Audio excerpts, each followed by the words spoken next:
Dekat Palestin tu, orang bagi gapo-gapo pun asal makan ni, asal boleh telan, semua dia orang makan. Semua dia orang bersyukur.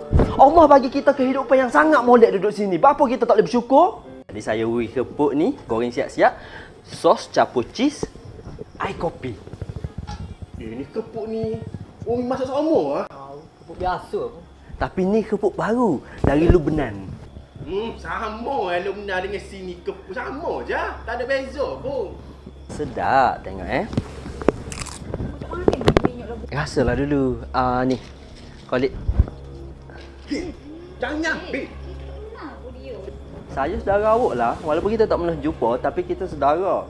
Kalau kita Islam sekalipun, kita tetap saudara. Saudara sesama Islam. Makan ni lah kena. Kita makan orang makan lo ni. Cekecok. Spaghetti. Orang tak makan benda gini ni. Mami semua masuk benda ni. Tahu Umi masuk hari jemu dah. Kata nak jago masuk sedap-sedap sikit. Tahu. Tak sih makan ni gini. Tak sih. Tak sih. Tak boleh makan. Tak sih makan ni gini. Tak sedap. Tak sedap. Apa Ni ya? air lagu ni. Kok Umi buat ngomong gini ni? Tak sedap lagu ni. Bang pun. Tak minum ni. Tak makan lagu ni. Tak makan. Tapi ni kepuk. Ni makan ni Tak ada makan ni. pun. Masuk pelan. Tak sih. Tak makan lagu ni. Tak makan. Okey, minyak lagu ni. Lemuk ko. Dok. Nasi daging ko. Baru sedap. Kepuk minyak ni. Ni cekecok oh. Syak awak. Nak spaghetti. Kau apa? Buat apa awak ni?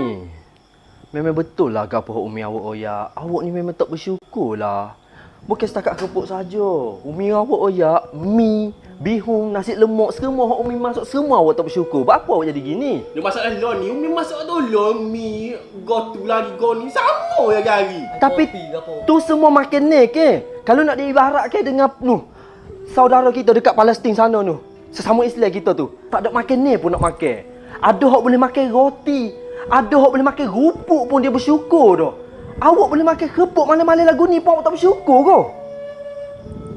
Saya bukan niat nak berkasar dengan awak. Kita baru je nak berkenalan malam ni. Tapi kalau betul lah apa Umi awak royak lagu ni malam ni, awak memang tak bersyukur langsung. Kepuk ni sedap. Walaupun saya goreng hangit ke lagu mana, kau kena bersyukur. Dekat Palestin tu, orang bagi gapo-gapo pun asal makan ni, asal boleh telan, semua dia orang makan. Semua dia orang bersyukur. Allah bagi kita kehidupan yang sangat molek duduk sini. Apa kita tak boleh bersyukur? Tolonglah. Tapi apa long? Ayu mana boleh makan benda gini? Tahu?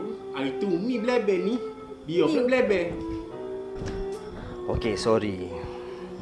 Saya cuma nak menasihat